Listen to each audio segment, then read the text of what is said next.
Start करें।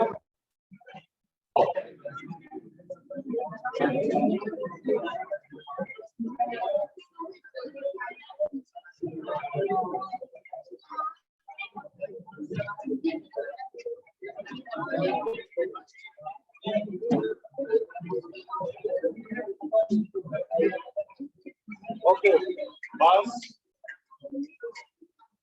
तो अभी हमको जस्ट कोई नया टॉपिक स्टार्ट करना है। कौन कौन सा हो गया topic already?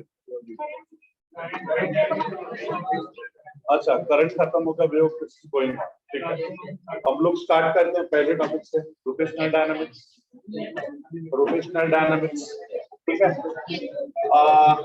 But as we know, तो जब उसको ओपन करोगे तो आपको पता चलेगा इन रोटेशनल डायनामिक्स पहला पार्ट सर्कुलर मोशन का है, जो हम लोगों ने ऑलरेडी 11th स्टैंडर्ड में पढ़ा है। याद है आप लोगों को? Motion in plane, motion plane में सर्कुलर मोशन वाला पार्ट किया था हम लोगों ने, याद है कि नहीं? पक्का याद है? ठीक है। सो वो वाला पार्ट का, अच्छा वो नोट्स कहाँ पे है? चने वाले के पास है, बिल्कुल वाले के पास है, घर पे है? घर पे है पक्का? घर पे है।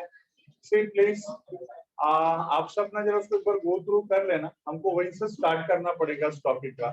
लास्ट टाइम आपको याद होगा तो मैंने सेंट्रीपेटल और सेंट्रीफ्यूगल फोर्स के बारे में डिस्कस किया था, तो वहीं से स्टार्ट करेंगे हम लोग। सेंट्रीपेटल सेंट्रीफ्यूगल फोर्स, कोई है जिसको सेंट्रीपेटल या सेंट्रीफ्यूगल के बारे में कुछ डाउट है, या उसको नहीं पता है होता ही क्या है, सेंट्रीपेटल क्या है, सेंट्रीफ्यूगल क्या है?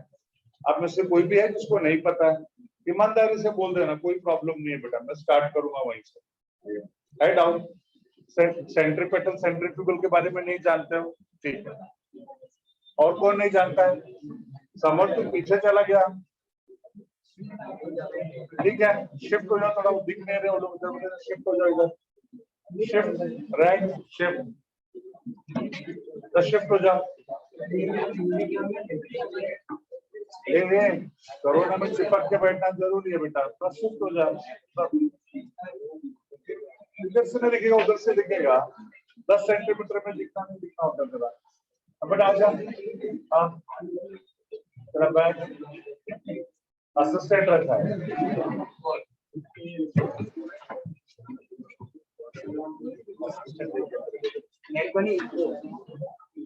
फाइन, तो सेंट्रीपेटल एंड सेंट्रीफ्यूगल कहता है centripetal force is needed for circular motion. जिनको आता मुझे बताएंगे why centripetal force is needed for circular motion? Why centripetal force is needed for circular motion? कोई भी आप में से आंसर दे सकता है।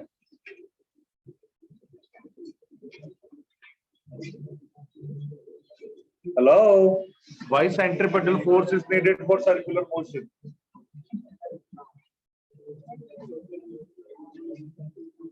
No one? अच्छा, what is circular motion? When a particle is moving on circumference of a circle, motion is said to be circular motion.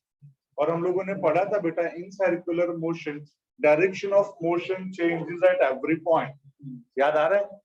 In circular motion direction of motion changes at every point. अगर यहाँ पे मुझे समझो particle move हो रहा है anti clockwise sense में, तो इस पॉइंट पे उसके वेलोसिटी का डायरेक्शन इज लाइक दिस, यहाँ पे लाइक दिस, यहाँ पे like this.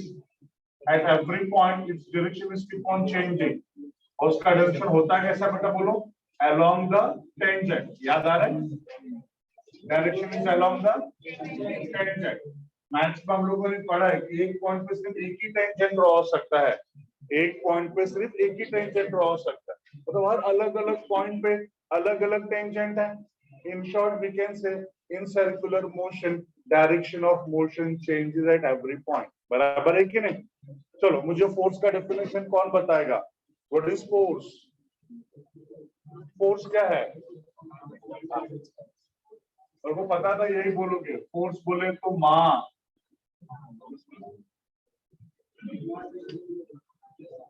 Mass into acceleration, बराबर है। लेकिन ये तो हम लोगों ने न्यूटन के सेकेंड लॉ ऑफ मोशन से डिराइव किया था बेटा, force equals to mass into acceleration. याद करो, rate of change of momentum से हम लोगों ने इसको डिराइव किया था। मुझे बेसिक डेफिनेशन ऑफ फोर्स चाहिए जो हम लोगों ने 7th स्टैंडर्ड में पढ़ा था। What is force?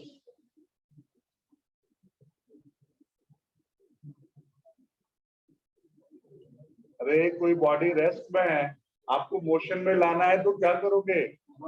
Force apply करोगे। कोई बॉडी मोशन में है, स्टॉप करना है तो क्या करोगे? फोर्स अप्लाई करोगे। कोई बॉडी का आपको डायमेंशन चेंज करना है, रेक्टेंगुलर इन शेप, मैं उसको ऐसे करके सिलिंड्रिकल शेप में कर सकता हूँ, इसके 2 रेक्टेंगल्स बना सकता हूँ, कुछ भी कर सकता हूँ। तो ये फोर्स के हेल्प से ही होगा ना, बिना फोर्स का पॉसिबल है क्या? नहीं पॉसिबल है। तो फोर्स डायमेंशन चेंज करता है। एंड थर्ड, जो यहाँ पे चाहिए, जो यहाँ पे मुझे बताना आप लोगों को, अगर बॉडी किसी पर्टिकुलर डायरेक्शन में जा रहा है तो बिना फोर्स अप्लाई किए क्या उसका डायरेक्शन चेंज कर सकते हो? नहीं कर सकते। तो force is a physical cause which changes और tends to change. First, state of rest or uniform motion in a straight line. Second, dimension of a body. Third, direction of motion of the body. तो force ये 3 चीजें कर सकता है बेटा। और यहाँ पे देखो हमारा डायरेक्शन तो हर एक पॉइंट पे चेंज हो रहा है, एवरी पॉइंट पे चेंज हो रहा है। उसको चेंज करने के लिए फोर्स चाहिए कि नहीं? बिना फोर्स का इसका डायरेक्शन चेंज होगा सर्कुलर मोशन में? नहीं होगा। और कभी भी सर्कुलर मोशन हुआ मतलब डायरेक्शन तो हर एक पॉइंट पे चेंज होना ही है, और वो डायरेक्शन चेंज करने के लिए फोर्स की जरूरत पड़ती है बेटा। और उसी फोर्स को हम लोग बोलते हैं सेंट्रीपेटल फोर्स। क्या बोलते हैं बेटा? बोलो, सेंट्रीपेटल फोर्स। आया दिमाग में सेंट्रीपेटल फोर्स क्या है? कभी किसी ने पूछा कि why centripetal force is needed for circular motion, तो आप क्या बोलोगे?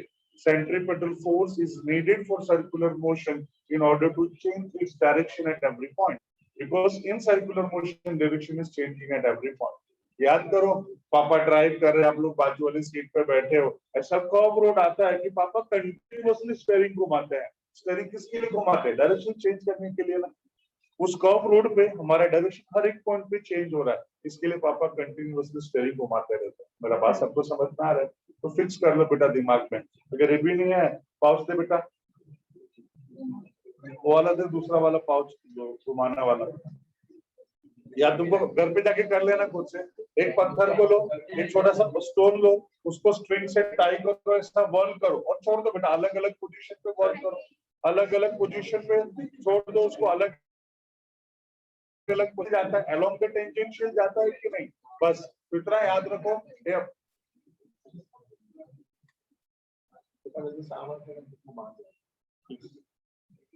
मत बोल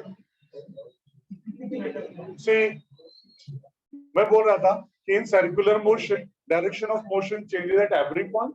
उसका डायरेक्शन चेंज करने के लिए one force is needed and that is what is called centripetal force. याद रहेगा?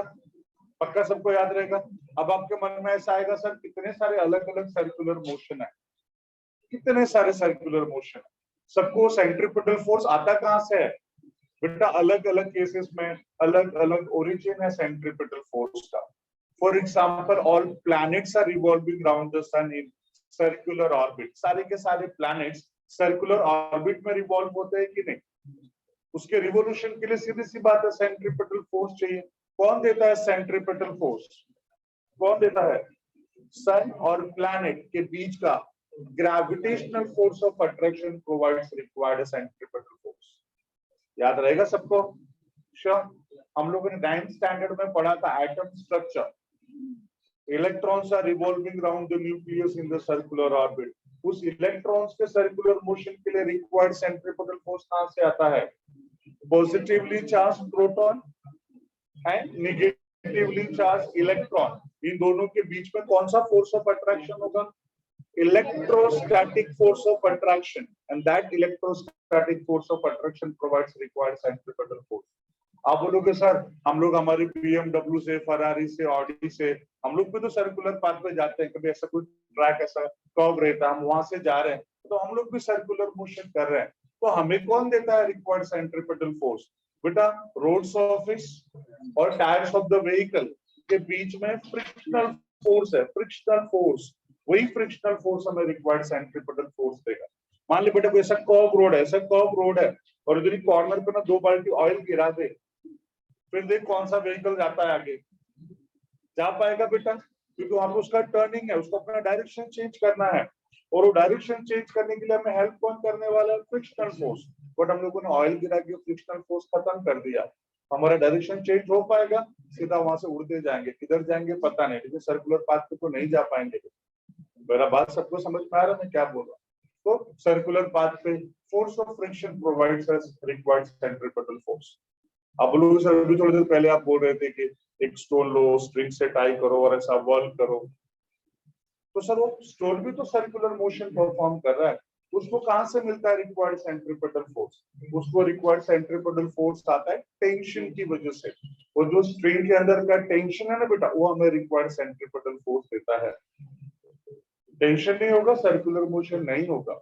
इसी कमरे में बेटा एक बड़ा सा स्ट्रिंग ले लो और उसको यहाँ पे ऐसा वर्ल करने का कोशिश करो, पॉसिबल है? नहीं है। इतना जगह ही नहीं है कि स्ट्रिंग के अंदर ऐसा टेंशन क्रिएट हो सके। जब तक टेंशन क्रिएट नहीं होगा, सेंट्रीपिटल फोर्स नहीं मिलेगा और सर्कुलर मोशन नहीं होगा। इस सेंट्रीपिटल के बारे में दिमाग में आ गया सबके? पक्का सबके दिमाग में आ गया? स्टार करके लिखते चलो, बाजू में फटाफट जो बोल रहा हूँ लिखते चलो। टॉपिक का नाम लिख दो, रोटेशनल डायनामिक्स।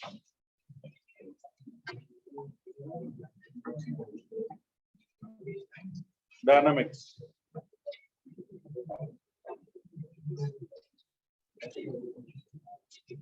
स्टार करके लिखो। In circular motion, in circular motion, direction of motion changes at every point.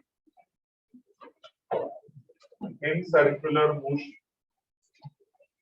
direction of motion changes at every point. In circular motion, direction of motion changes at every point, for which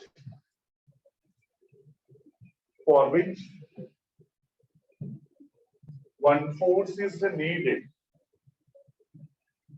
for which one force is needed, for which one force is needed, called centripetal force, called centripetal force.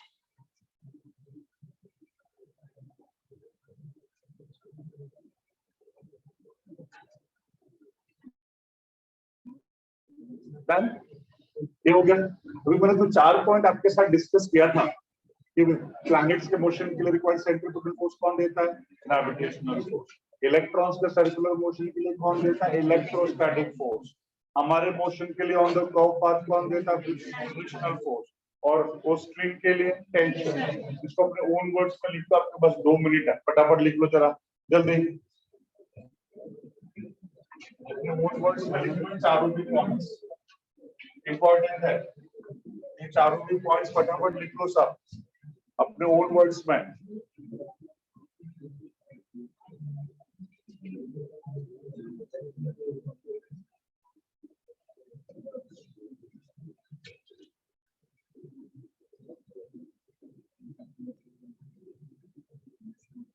मैं बोलूं क्या?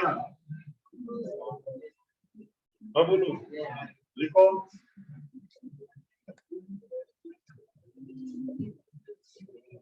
For revolution of a planet, for revolution of a planet around the sun, for revolution of a planet around the sun,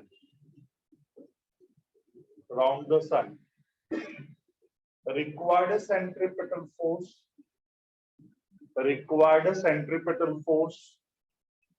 is provided by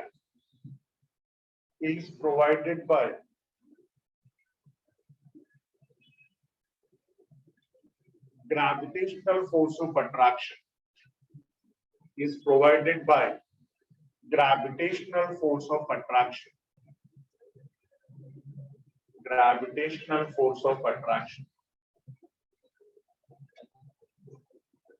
Done?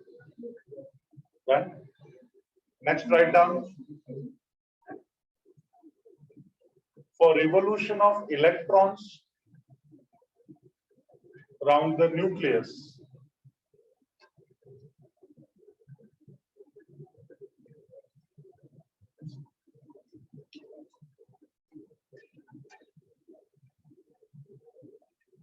around the nucleus. Required centripetal force is provided by.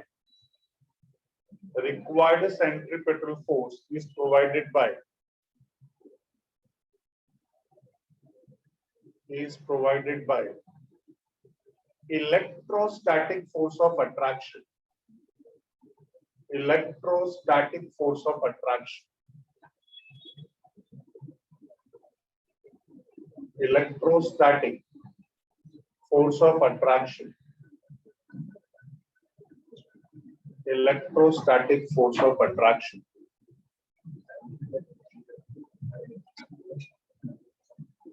Next लिखो.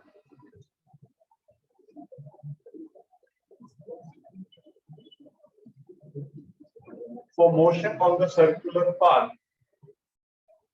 For motion on circular path.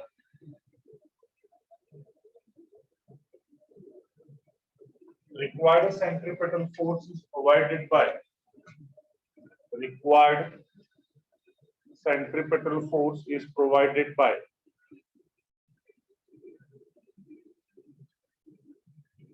Force of friction. Force of friction.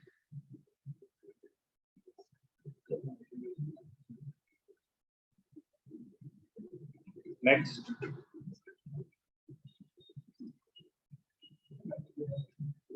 When a stone is whirled, stone को ऐसा whirl करते हैं ना, ऐसा whirl करते हैं ना बेटा. So when a stone is whirled with the help of string, with the help of string, required centripetal force is provided by. Required centripetal force is provided by. Is provided by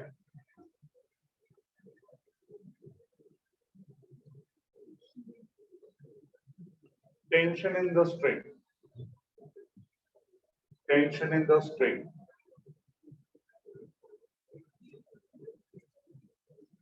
Done. Tension in the string. Next point पे आ जाते हैं. Next point पे आ जाते हैं बेटा हम लोग. Centrifugal के बारे में क्या जानते हैं? Centrifugal away from the center. बोला था ना बेटा, रोज हम लोग एक्सपीरियंस करते हैं.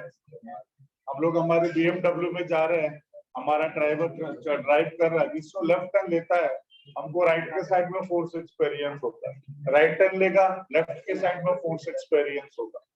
इसी को हम लोग क्या बोलते हैं? Centrifugal force. इसको हम लोग सेंट्रीफ्यूगल फोर्स बोलते हैं बेटा. मतलब सेंट्रीफ्यूगल फोर्स कब होगा? जब सर्कुलर मोशन होगा. बिना सर्कुलर मोशन हुए सेंट्रीपेटल फोर्स बिना सर्कुलर मोशन हुए सेंट्रीफ्यूगल फोर्स पॉसिबल है क्या? नहीं पॉसिबल. जब तक सर्कुलर मोशन नहीं होगा सेंट्रीफ्यूगल फोर्स नहीं होगा. कभी भी सर्कुलर मोशन हुआ मतलब वहां पे सेंट्रीफ्यूगल फोर्स रहेगा ही रहेगा. नहीं रहेगा ऐसा नहीं हो सकता. वही हमारे व्हीकल में बेटा हम लोग ना ऐसे जब वो ड्राइविंग सीट के ऊपर या बाजू में बेटा हम लोग ऐसे पेंडुलम हैंग कर देते हैं. हम लोग लेफ्ट टर्न लिए तो राइट के साइड में सर टिल्ट हो जाता है, सर टिल्ट हो जाता है. बराबर है. स्ट्रेट रोड पे जाएंगे तो सेंटर पे रहेगा. राइट टर्न लेंगे तो लेफ्ट के साइड पे सर शिफ्ट हो जाता है. सर टिल्ट होता है कि नहीं? सर टिल्ट होता है कि नहीं? उसको बोलते हैं सेंट्रीफ्यूगल फोर्स. हाँ, फॉर्मूला रेस देखो. फॉर्मूला रेस छोटी छोटी गाड़ियां रहती है, बहुत हाई स्पीड में लोग सर शार्प टर्न लेते हैं. शार्प टर्न लिए तो लिए, कभी कभी नहीं ले पाते और उसकी गाड़ी ऐसा उड़ के ना रोड के बाहर चले जाती है. कौन फेंकता उनको बाहर? Centrifugal force. गेटिंग में दिस सेंट्रीफ्यूगल फोर्स. मैंने बताया था ना बेटा, सेंट्रीफ्यूगल फोर्स सिर्फ बेकार ही नहीं होता है, अच्छा भी होता है. इसके बेनिफिट्स भी है. जैसे मैंने बताया था कि जो हमारे कपड़े सूख जाते हैं वॉशिंग मशीन में जल्दी से, आजकल बारिश में से भी कपड़े जल्दी सूखते हैं. जल्दी सुखाने के लिए हम उसको वॉशिंग मशीन में ही सुखाते हैं बेटा. सुखाने के लिए क्या करते हैं पता है ना? हमारे वॉशिंग मशीन में टब रहता है, उसमें छोटे छोटे होल्स रहते हैं. उन सारे गीले कपड़ों को उसमें रख के उसको बहुत जोर से घुमाया जाता है, उसका रोटेशनल मोशन कराया जाता है. तो अंदर के सारे कपड़े कौन सा मोशन करने लगते हैं? Circular motion. जिसकी वजह से उनके ऊपर सेंट्रीफ्यूगल फोर्स एक्सपीरियंस होता है और वो जाके ऐसा वो टब के साथ ऐसे ऐसे चिपक जाते।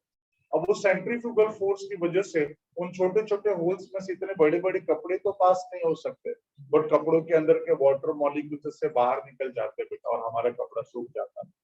आया ना?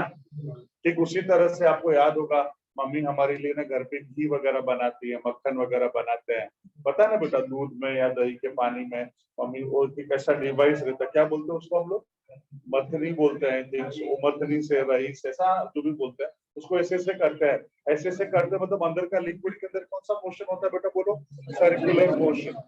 तो जिस तरह से बेटा कपड़ों के अंदर के वाटर मॉलिक्यूल्स सेंट्रीफ्यूगल फोर्स की वजह से बाहर आ जाता है, उसी तरह से बेटा ना उस दूध के अंदर का जो मक्खन होता है, क्रीम जो होता है, वो भी बेटा उसी तरह से सेंट्रीफ्यूगल फोर्स की वजह से बाहर आ जाता है। मेरा बात सबको समझा? तो सेंट्रीफ्यूगल फोर्स अच्छा भी है बुरा भी है। एनीहाउ, तो सेंट्रीफ्यूगल फोर्स दिमाग में आ गया। आप लोगों ने देखा होगा कोई एक पर्सन मोटरसाइकिलिस्ट अगर वो कर्व पाथ पे जाता है ना सर, कर्व पाथ पे जाता है ना बेटा, तो अगर नॉर्मल स्पीड से जा रहा है, कम स्पीड से जा रहा है तो कोई प्रॉब्लम नहीं। ज्यादा स्पीड से जाएगा तो उसको क्या करना पड़ता है बेटा, बोलो, अपने बॉडी को टुवर्ड्स द सेंटर ऐसा लीन करना पड़ता है, ऐसा बैंड करना पड़ता है। क्यों क्यों लीन करना पड़ता है बेटा, बोलो उसको, अपने बॉडी को क्यों लीन करना पड़ता है towards the centre?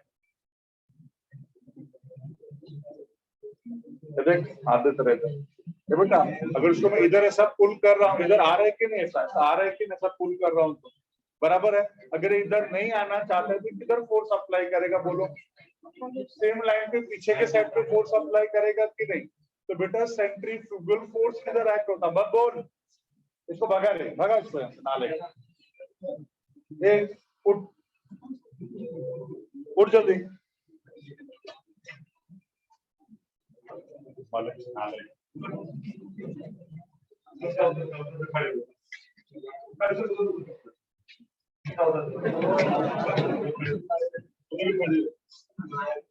So I was telling about कि अगर आपको सेंट्रीफ्यूगल फोर्स किधर एक्ट होता है, along the radius, away from the centre.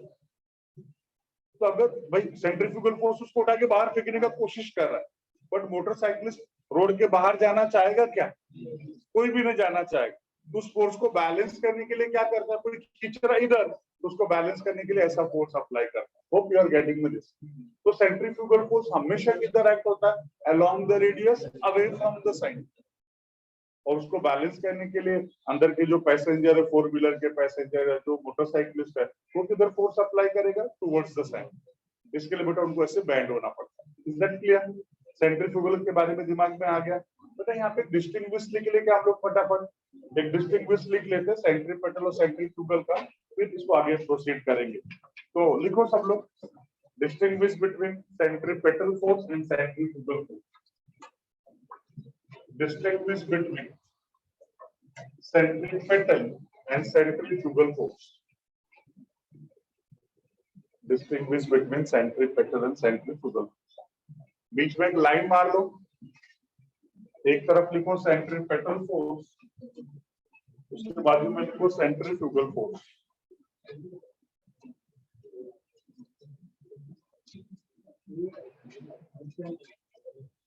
लिखे? स्टार्ट करें बेटा,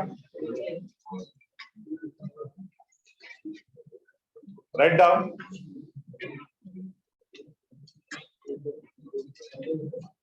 सेंट्रीपेटल में लिखो, centripetal force is a real force.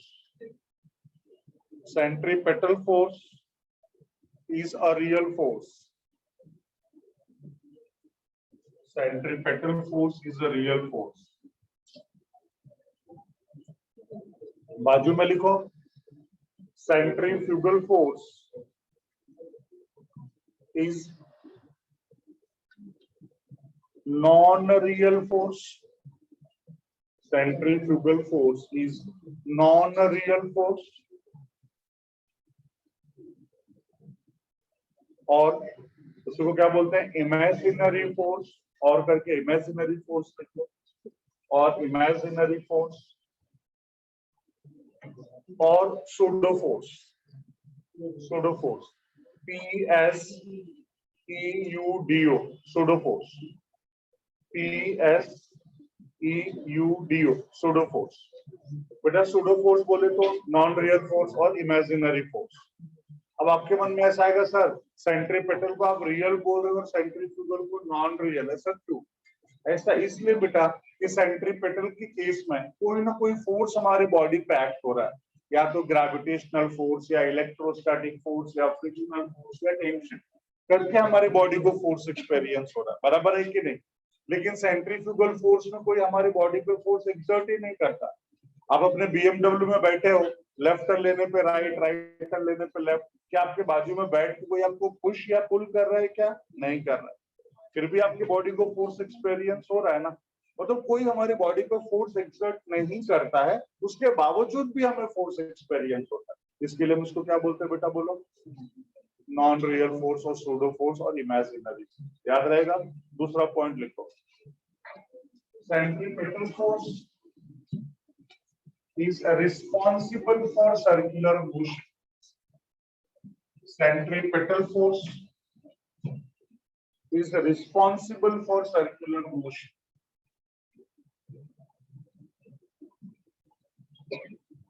Centripetal force is responsible for circular motion. बाजू में लिखो, centrifugal force is because of circular motion.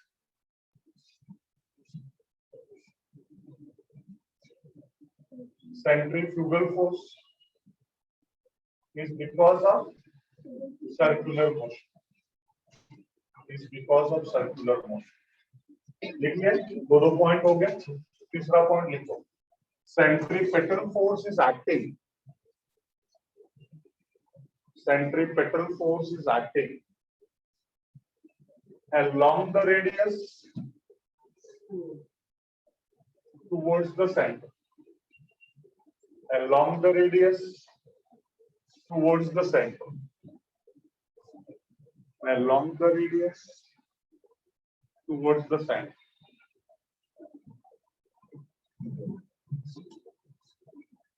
बाजू में क्या लिखेंगे बेटा, बोलो?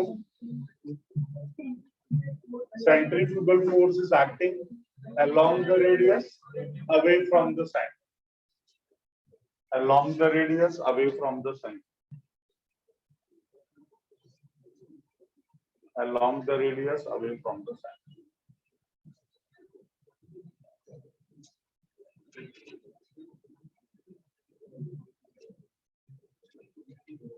Yes.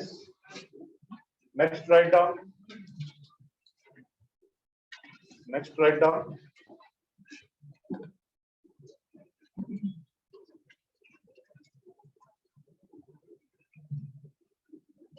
Centripetal force.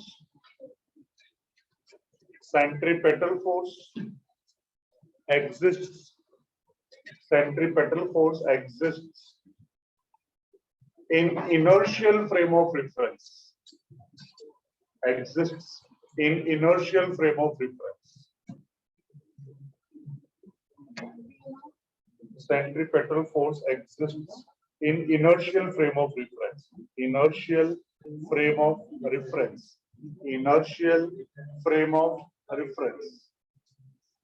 बाजू में क्या लिखेंगे बेटा, बोलो? Centrifugal force exists.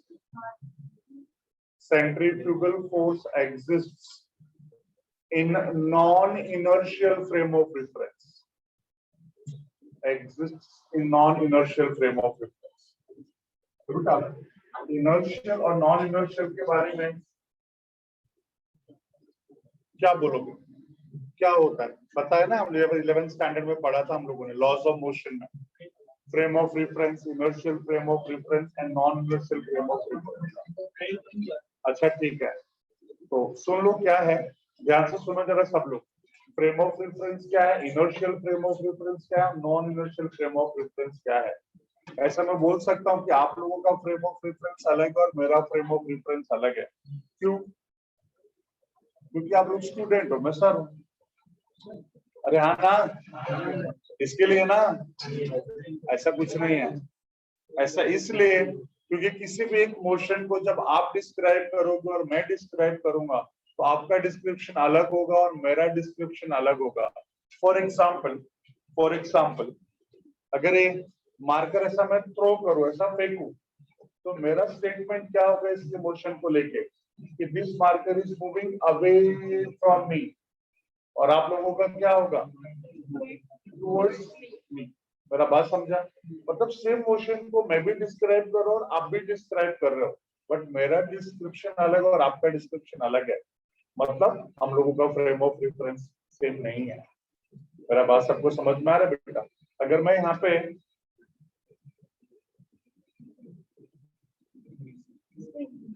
आप लोगों के लिए 9 है बट मेरे को 6 है, मतलब आपका फ्रेम ऑफ रेफरेंस अलग और मेरा फ्रेम ऑफ रेफरेंस अलग है। मेरा पॉइंट समझ में आ रहा है? वैसे आप लोगों का भी अलग अलग फ्रेम ऑफ रेफरेंस। अगर इस मार्कर को अगर ऐसा बीच में से ऐसा फेंकूं, तो इधर वालों का कहना होगा sir this is moving from our right hand side, और इधर वाले बोलेंगे sir it is moving from my left hand side. और ऐसा राइट एंड लेफ्ट तो इन दोनों के बीच में भी होगा ना बेटा।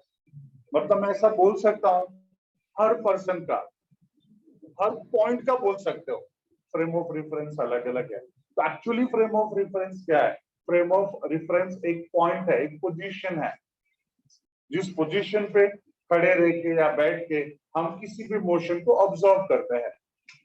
तो कोऑर्डिनेट सिस्टम का हर एक पॉइंट एक फ्रेम ऑफ रेफरेंस है। हर पॉइंट पे सब बैठ सकते हैं, खड़े रह सकते हैं, वो पॉइंट उसका फ्रेम ऑफ रेफरेंस है। जो मेरा फ्रेम ऑफ रेफरेंस है क्या वही मेरे बाजू वाले का भी पॉसिबल है? नहीं। हर पॉइंट का अपना अपना ओन फ्रेम ऑफ रेफरेंस है।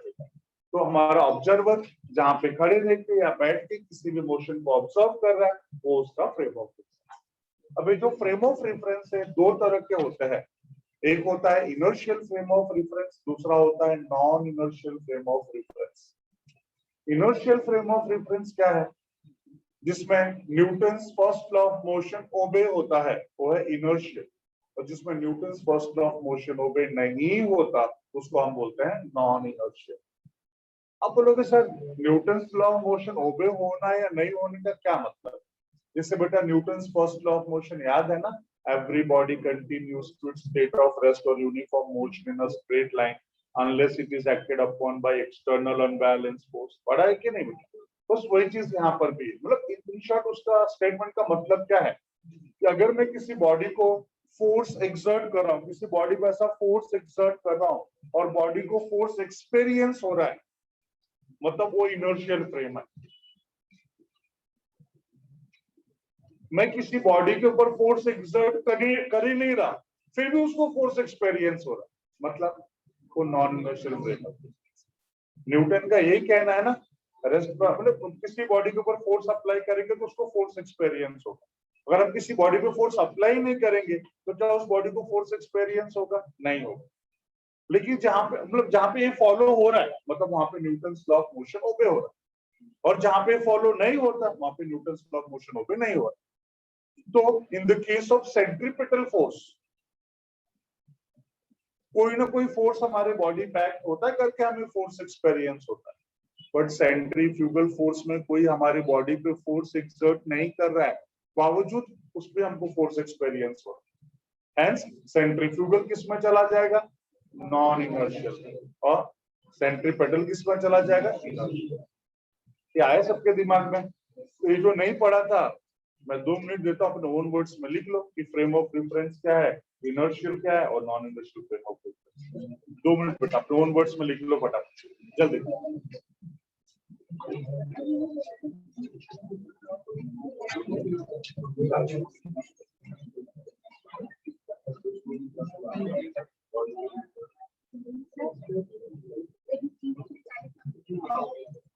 डिस्टिंग्विश में 4 ही पॉइंट है। इसमें किसको बेटा बोलो? Centripetal centrifugal. डिस्टिंग्विश का 4 पॉइंट्स बस 2 मार्क्स के लिए आते हैं, तो 2 मार्क्स मिल जाएगा 4 पॉइंट्स।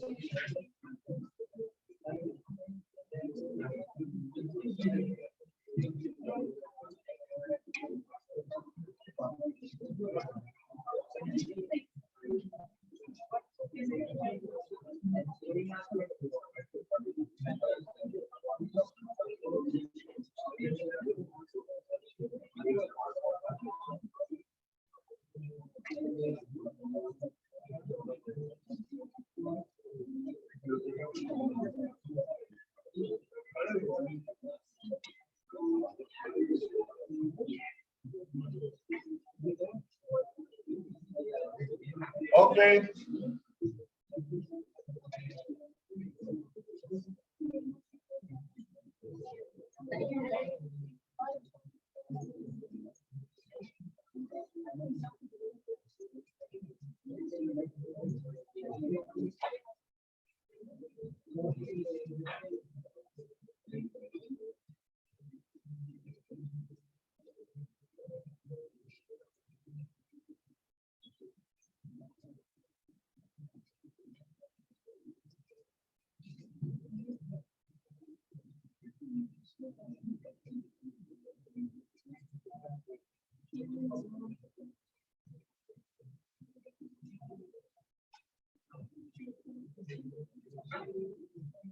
स्टार्ट करें भाई। ध्यान रखो सब लोग। फोर्स क्या होता है बेटा? Force mass into acceleration. Force क्या है? Mass into acceleration. उसी तरह से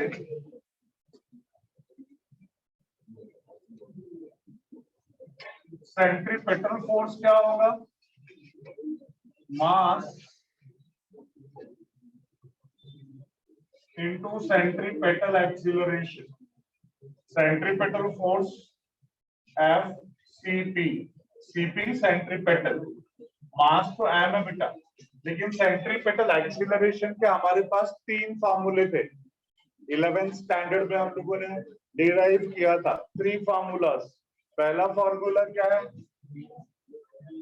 v square by r, mass as it is v square by r।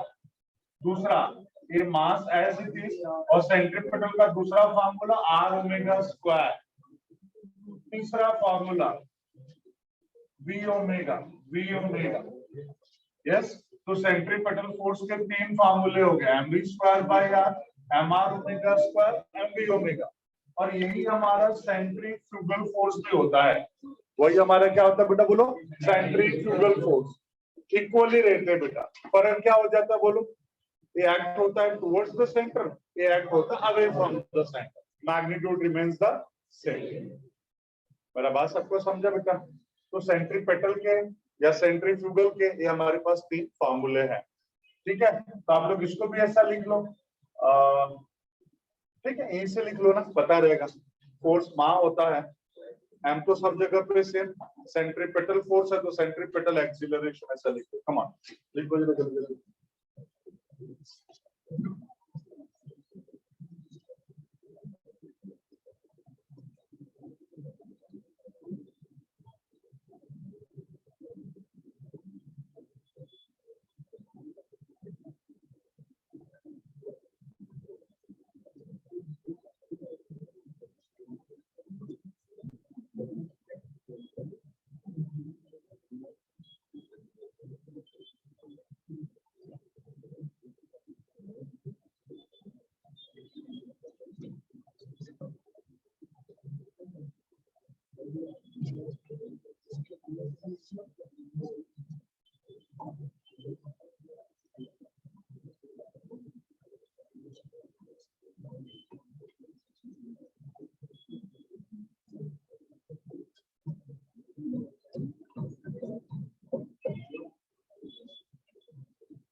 चलो, एक छोटा सा पॉइंट है, ये एमसीक्यूज पे आता है बेटा एंट्रेंस एग्जाम्स में।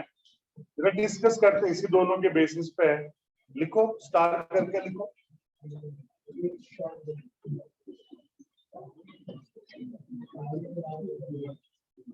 लिखो, consider a vehicle,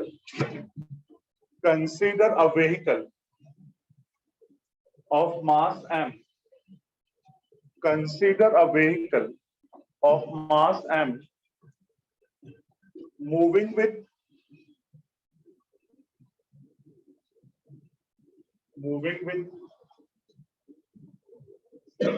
linear speed v moving with linear speed v on curved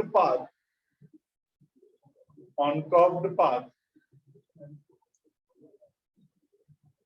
of radius r, small r, on curved path of radius r, small r. If linear speed is doubled,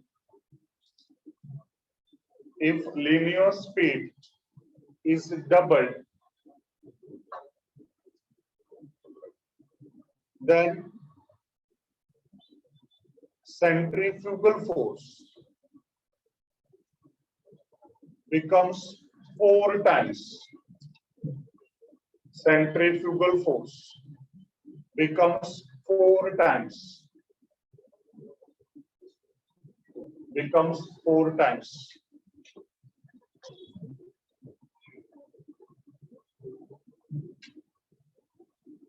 While centripetal force remains the same.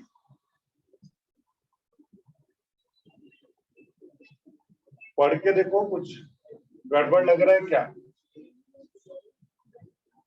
Remains the same. Yes, पढ़ के देखो क्या लग रहा है, सही है या कुछ डाउट आ रहा है आप लोगों के मन में? ये जो मैंने स्टेटमेंट लिख के दिया, ये पढ़ने के बाद कुछ ऐसा लग रहा है क्या कुछ गलत है या कुछ एडजस्ट नहीं हो रहा माइंड में से, कुछ पॉइंट है क्या बेटा? क्या लग रहा है आपको? हाँ,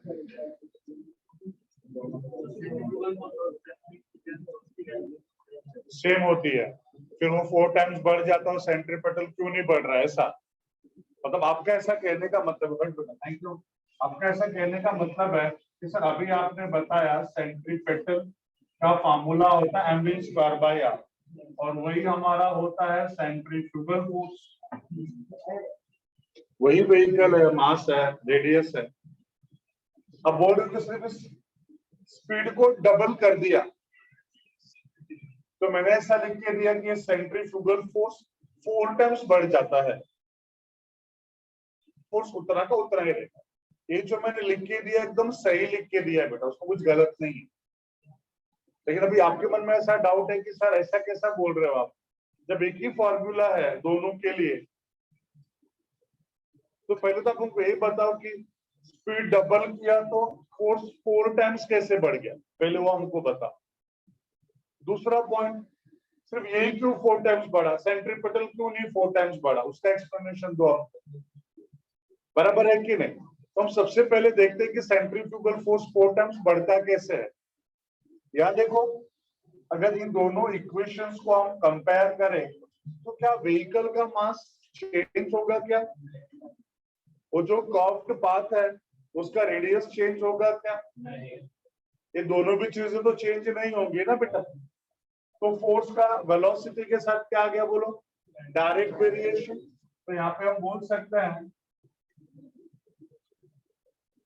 force is directly proportional to v square. Therefore, F1 by F2 V1 by V2 का होल स्क्वायर।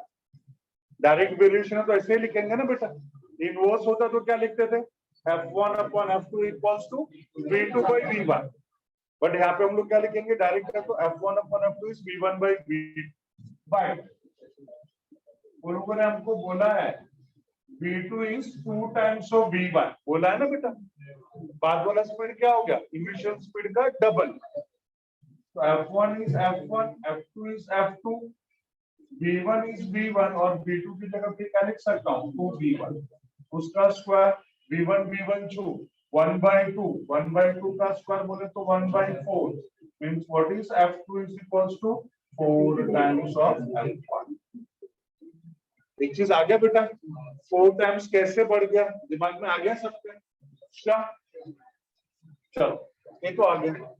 अब दूसरा वाला क्वेश्चन, तो कि सर आपने बोला कि ये बढ़ेगा और ये नहीं बढ़ेगा, आपने लिखा भी है इक्वल इक्वल इक्वल, फिर इससे कैसे बोल सकते कि सर ये वाला बढ़ेगा और ये वाला नहीं बढ़ेगा?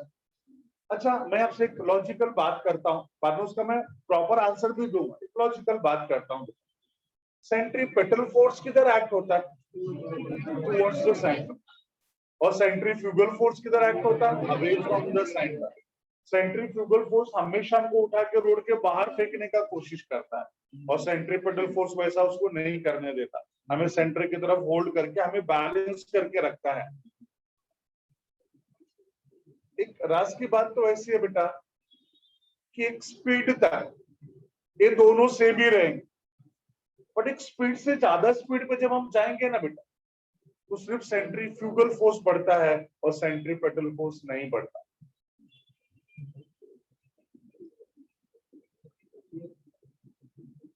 मान लो बेटा, आपकी बात मैं मान लेता हूं कि सेंट्रीफ्यूगल के साथ साथ सेंट्रीपेटल भी बढ़ेगा। अरे अगर सेंट्रीफ्यूगल के साथ सेंट्रीपेटल फोर्स भी बढ़ता तो हमको हमारी गाड़ी का कभी एक्सीडेंट होता क्या? उड़ के कभी बाहर जाता क्या? अगर सेंट्रीफ्यूगल के साथ साथ सेंट्रीपेटल भी बढ़ता तो हमेशा बैलेंस करके रखता, उसको उड़ के बाहर जाने ही नहीं देता। लेकिन बेटा हमारे व्हीकल का एक्सीडेंट होता है, हमारा व्हीकल उड़ के, अगर ज्यादा स्पीड के साथ जाएंगे उड़ के बाहर चला जाता है कि नहीं? मतलब लॉजिकल बात है कि भाई स्पीड के बाद सेंट्रीफ्यूगल बढ़ता और सेंट्रीपेटल नहीं बढ़ता। अगर दोनों बढ़ता तो फिर एक्सीडेंट नहीं होना चाहिए, पर एक्सीडेंट होता है, इसका मतलब है कि सेंट्रीफ्यूगल बढ़ता और सेंट्रीपेटल नहीं बढ़ता। बराबर है बेटा? अब आपके मन में आगे सही तो लॉजिकल बात हो गई, उसका एक्यूरेट आंसर तो ऐसा क्यों हो रहा है बेटा? अभी अभी आप लोगों ने लिखा, सेकेंड पॉइंट पढ़ के देखो, सेकेंड पॉइंट डिस्टिंग्विश का सेकेंड पॉइंट पढ़ के देखो आप लोग।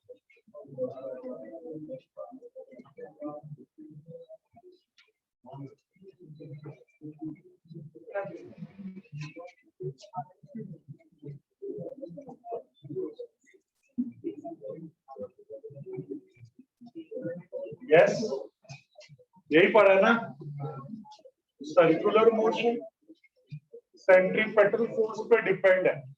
सेंट्रीपेटल फोर्स नहीं होगा तो सर्कुलर मोशन ही नहीं होगा, और अगर सर्कुलर मोशन नहीं होगा तो सेंट्रीफ्यूगल फोर्स नहीं।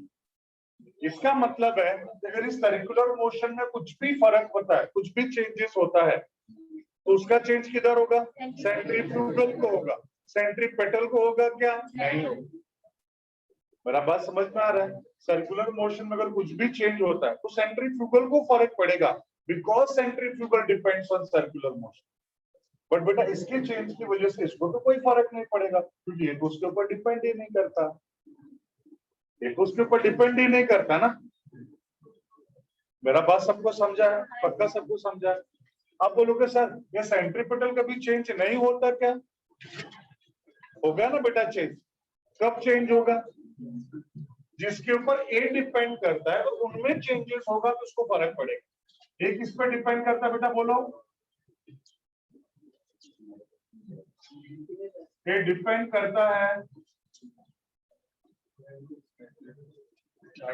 ग्रेविटेशनल फोर्स पे, ये डिपेंड करता है इलेक्ट्रोस्टैटिक फोर्स पे, ये डिपेंड करता है फ्रिक्शनल फोर्स पे, और ये डिपेंड करता है टेंशन। तो अगर इनमें कुछ भी चेंजेस होता है तो उसके हिसाब से ये चेंज होगा, ये चेंज होगा तो ये भी चेंज होगा, ये भी चेंज होगा।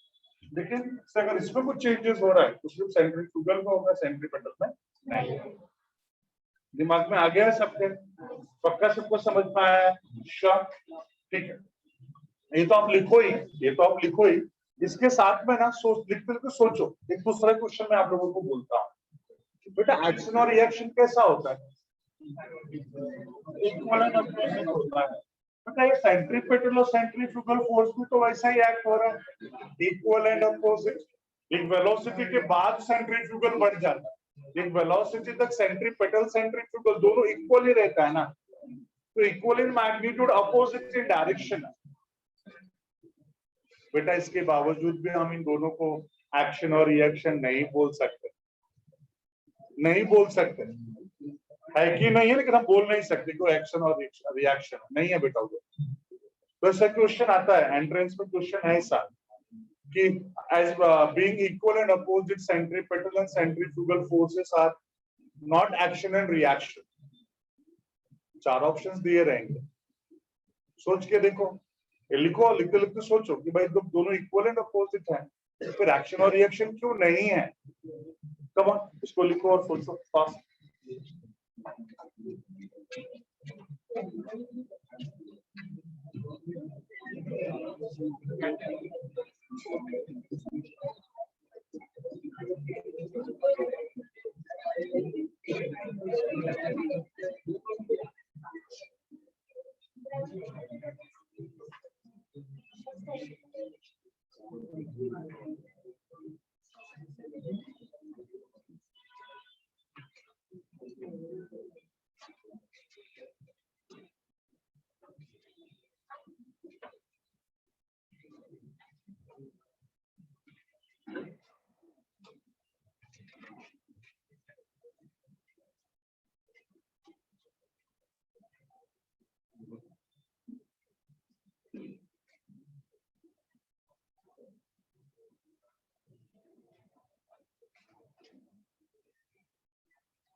चलो कोई आंसर दे रहा है?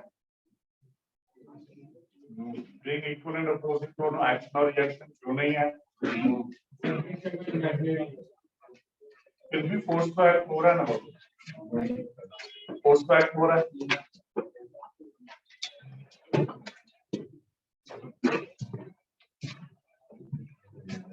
कोई और?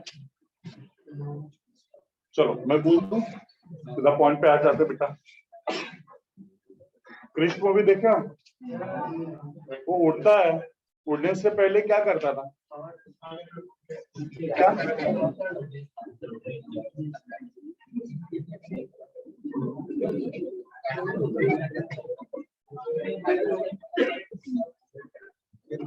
अरे वाइल फ्लाइंग उसके पहले और के ऊपर ऐसा एक्शन करता था, जोर से पैर को अपड़ता था बेटा, मतलब एक तरह से एक्शन करता था। उस एक्शन का उसको क्या मिलता था? रिएक्शन।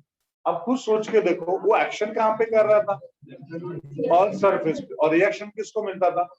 उसके बॉडी को, और वो ऊपर उठता था बेटा। हम लोग स्विमिंग करते हैं तो हम लोग ऐसा एक्शन कहाँ पे करते हैं? वाटर पे, और रिएक्शन किसको मिलता है? हमारी बॉडी को, और हमारा बॉडी आगे जाता है। मतलब एक्शन और रिएक्शन कभी भी सेम बॉडी पे एक्ट नहीं होते। एक्शन और रिएक्शन दोनों कभी भी सेम बॉडी पे एक्ट नहीं होते। ये सेंट्रीपेटल और सेंट्रीफ्यूगल दोनों इक्वल एंड अपोजिट तो है, बट एक ही बॉडी पे एक्ट हो रहा है। इसके लिए इक्वल एंड अपोजिट होने के बावजूद भी एक्शन और रिएक्शन नहीं है। ये पॉइंट सबको समझा मैंने क्या बोला? लिख लो इसको, अगला पॉइंट लिख लो। Being equal and opposite, being equal and opposite, being equal and opposite, centripetal and centrifugal, centripetal and centrifugal, being equal and opposite, centripetal and centrifugal forces, centripetal and centrifugal forces are not action and reaction. are not action and reaction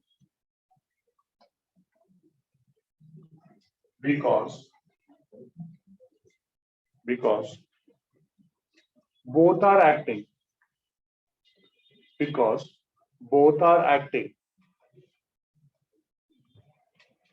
on the same body, because both are acting on the same body. ठीक है,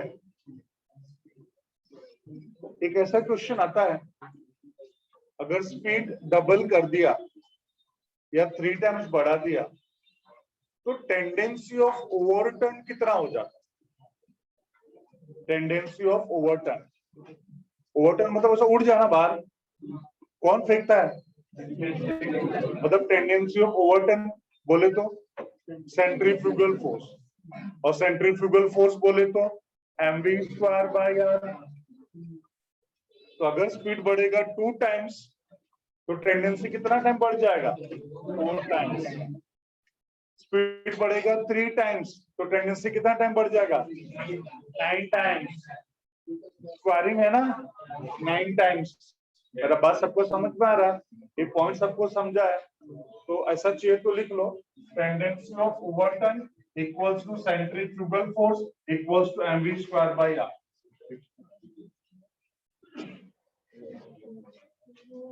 Tendency of overturn, that is equals to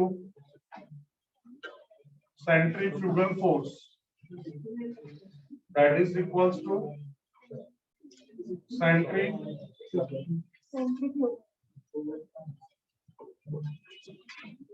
centrifugal force and that is equals to mv square by r। मतलब अभी speed 2 times बढ़ेगा तो 4 times, 3 times बढ़ेगा 9 times, 4 time बढ़ेगा 16 times, and so on. तो दिमाग में रहेगा। ये तीनों पॉइंट लिख लिया सब लोगों ने? चलो अब आगे बढ़ते हैं।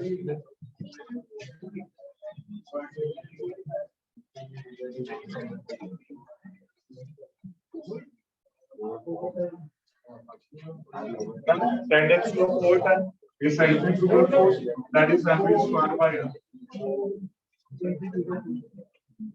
चलो एक छोटा सा पॉइंट है,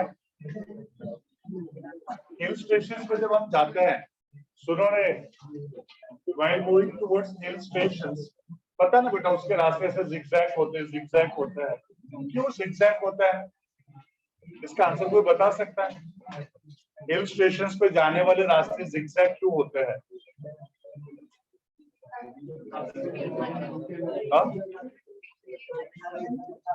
स्पीड ज्यादा रहेगा।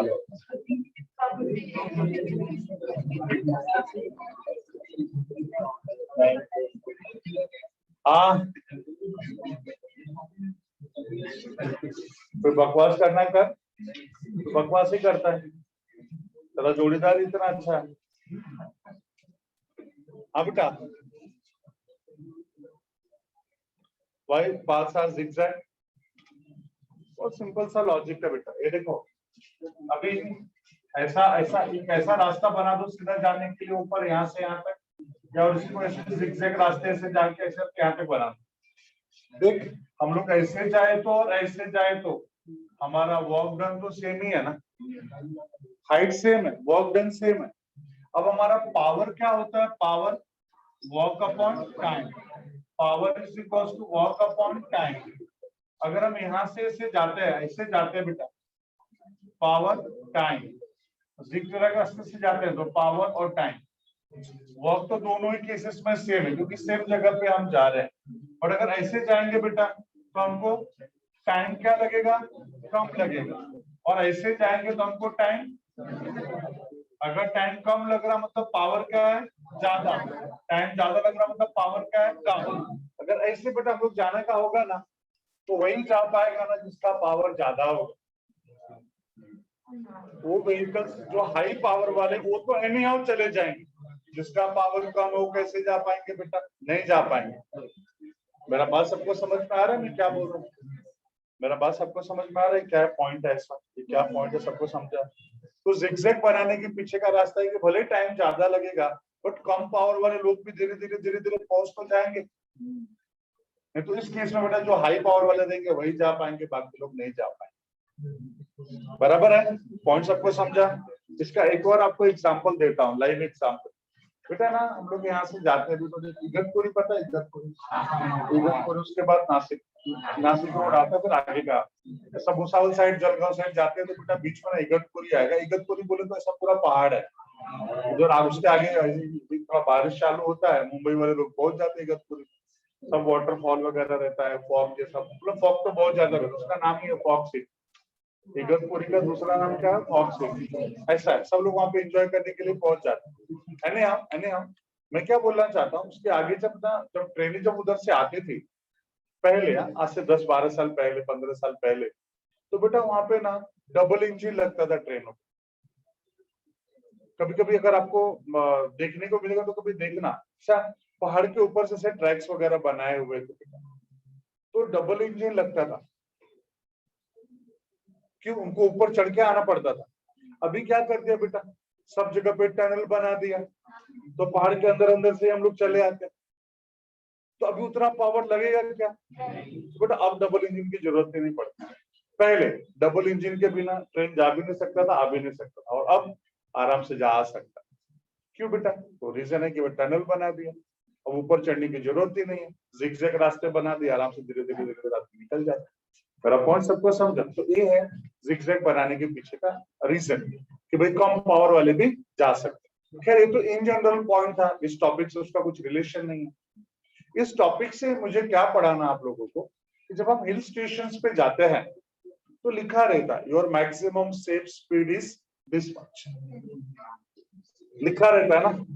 कौन डिसाइड करता है? रोड बनाने वाला। बट ऑब्वियस है बेटा वहां का इंजीनियर। तो इंजीनियर क्या फॉर्मूला अप्लाई करेगा, इस फॉर्मूले से उसको पता चलता है कि यहाँ पे क्या मैक्सिमम सेफ स्पीड होना चाहिए, हमें उसके लिए एक्सप्रेशन फाइंड आउट करना है। याद रहेगा, लिखो सब लोग, एक्सप्रेशन फॉर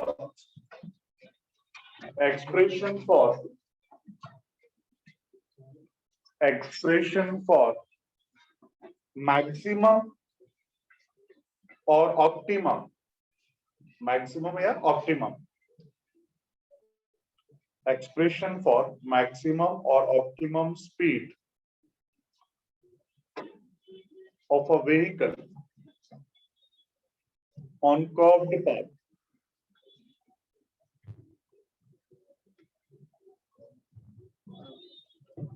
कर्व्ड पाथ, ठीक है।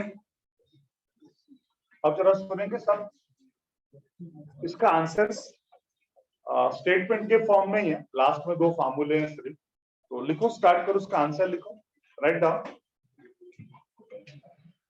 Consider a vehicle of mass m, consider a vehicle of mass m moving with linear speed v, moving with linear speed v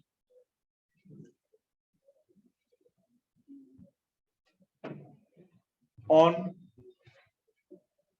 curved path, on curved path, on curved path of radius r, of radius r. Full stop, continue. Required centripetal force, required centripetal force, required centripetal force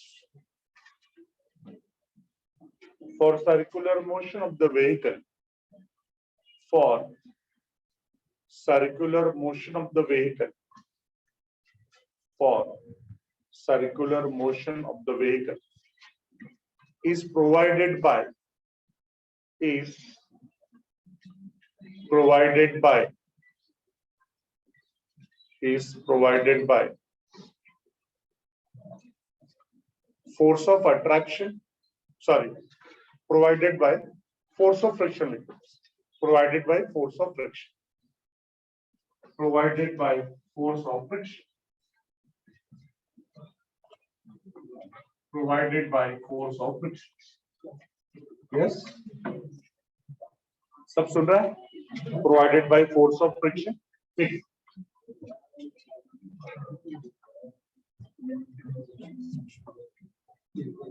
अभी ये जो point मैंने लिख के दिया कि centripetal force is provided by force of friction, वही यहाँ पे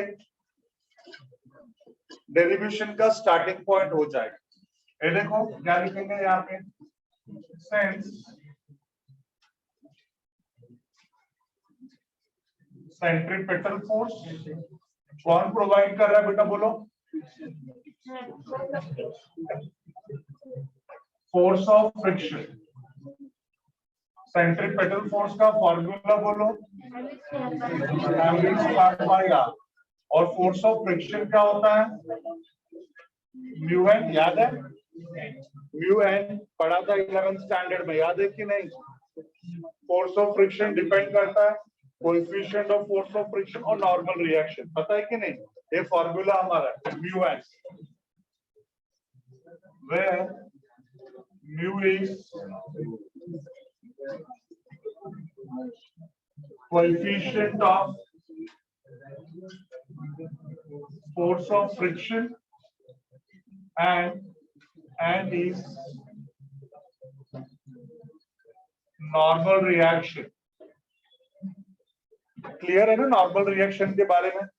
एंड नॉर्मल रिएक्शन है, हाँ, लेकिन क्यों है? क्यों है?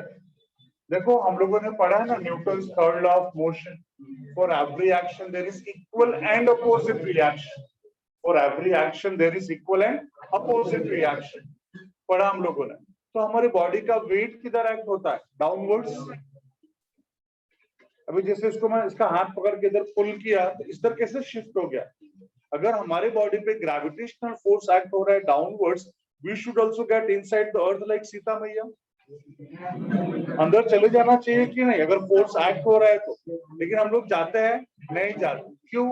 हम जितना अर्थ के ऊपर ऐसा एक्शन करते हैं, वेट, अर्थ भी हमको क्या देता है? रिएक्शन। तो एक्शन रिएक्शन एक दूसरे को बैलेंस करके रखा है, तो जो रिएक्शन है उसी को हम लोग बोलते हैं normal reaction. What is called as normal? Normal ऐसा क्यों बोलते हैं? पाउज दे बेटा, इसको नॉर्मली क्यों बोलते हैं हम लोग? उसके पीछे का रीजन क्या है? What is called as normal? Normal के पीछे का रीजन क्या है? देख, अगर हमारा कोई एक बॉडी है, इसका वेट हमेशा किधर एक्ट होगा? डाउनवर्ड्स, और इसका नॉर्मल रिएक्शन कैसा रहेगा? सरफेस पे परपेंडिकुलर। समझ ले बेटा, अगर ये बॉडी अगर ऐसे टिल्ट हो गया फिर भी इसका वेट किधर रहेगा? नीचे, और नॉर्मल रिएक्शन कैसा? उसके ऊपर परपेंडिकुलर ही रहेगा। बॉडी को कैसा होने दे? आंकड़ा बांकड़ा तिकड़ा जैसा उसको होने दे, बट हमेशा ये नॉर्मल रिएक्शन कैसा रहेगा? सरफेस पे परपेंडिकुलर ही रहेगा। इसके लिए इसको सिर्फ रिएक्शन नहीं बोलते, नॉर्मल रिएक्शन। ये हमेशा परपेंडिकुलर रहेगा, उतना दिमाग में रखो। अगर बॉडी ऐसा उल्टा हो गया ना बेटा, तो वेट भी नीचे, नॉर्मल रिएक्शन भी नीचे, लेकिन ये हमेशा रहेगा सरफेस पे परपेंडिकुलर ही। ये दिमाग में फिक्स करके रखना बेटा। इसके लिए इसको हम लोग क्या बोलते हैं? बोलो, नॉर्मल रिएक्शन बोलते हैं। मेरी बात सबको समझा है क्या? और उसका वैल्यू क्या होगा? mg। हमारा वेट mg, तो उसका मैग्नीट्यूड क्या रहेगा? mg रहेगा।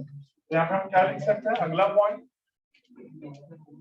therefore mv square by r mu mg। कैसे पता चला?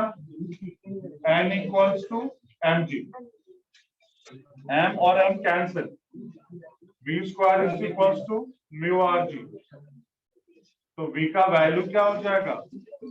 Under root mu rg। ये हो गया बेटा एक्सप्रेशन फॉर मैक्सिमम स्पीड। क्या हो गया? Expression for maximum speed.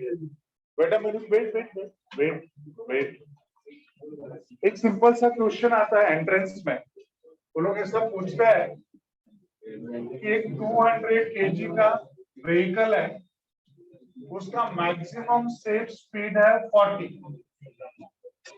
Kilometre per hour. तो एक दूसरा व्हीकल जिसका मास है 400 kg, उसका सेफ स्पीड क्या होगा? मेरा क्वेश्चन समझा क्या बेटा? अगर एक 200 kg का व्हीकल है किसी एक रोड पे, उसका मैक्सिमम सेफ स्पीड है 40, तो एक दूसरा व्हीकल जिसका मास है 400 किलो, उसका सेफ स्पीड क्या होगा?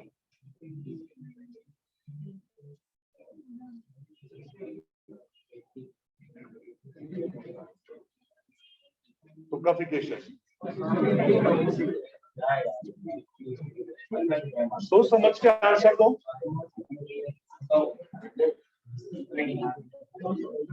देखो इधर भी बच्चे आंसर दे रहे। जयेश, शुभम बोल रहे 80, अभिषेक भी बोल रहे 80।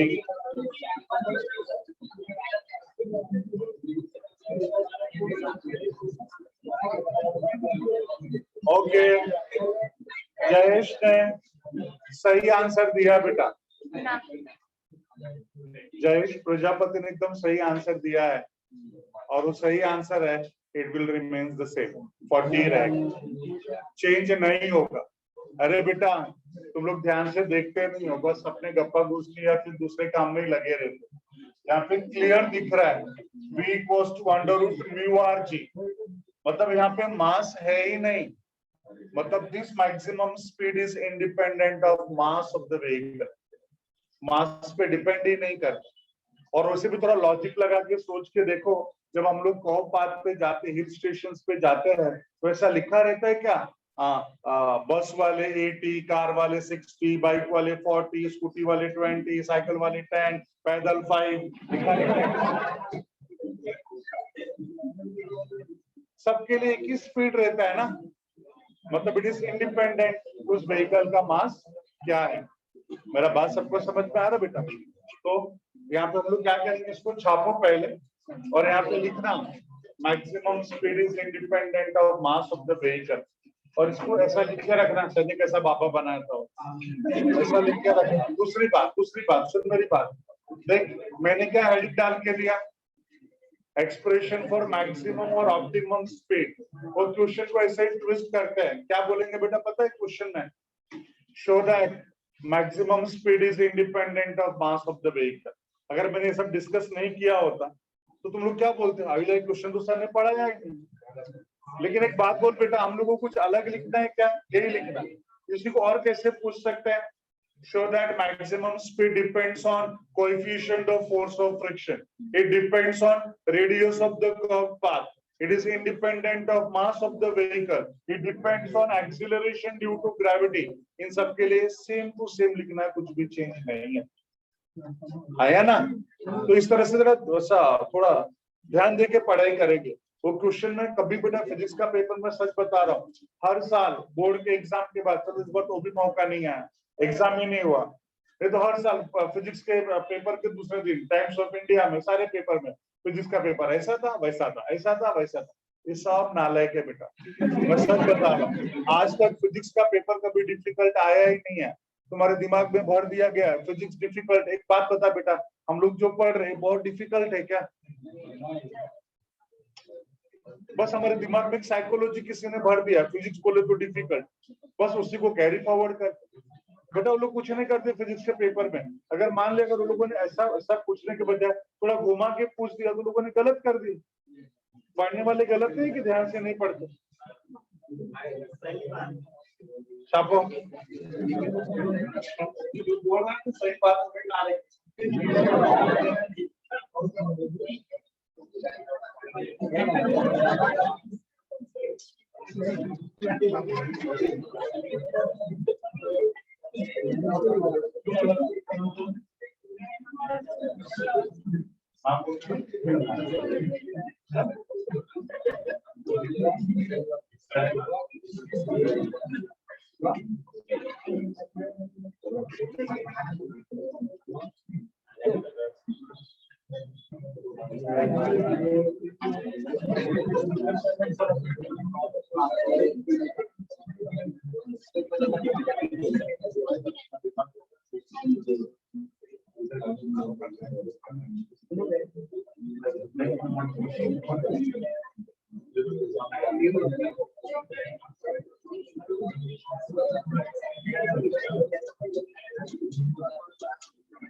लिसन यहाँ तक हो गया सबका? आज क्या बोला था, क्या लिखोगे? Hence maximum speed is independent of mass of the vehicle. Hence maximum speed is independent of mass of the vehicle.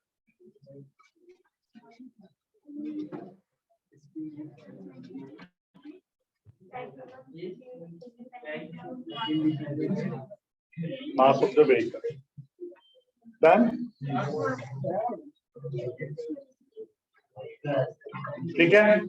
So next time again we'll continue with the same topic. So bye.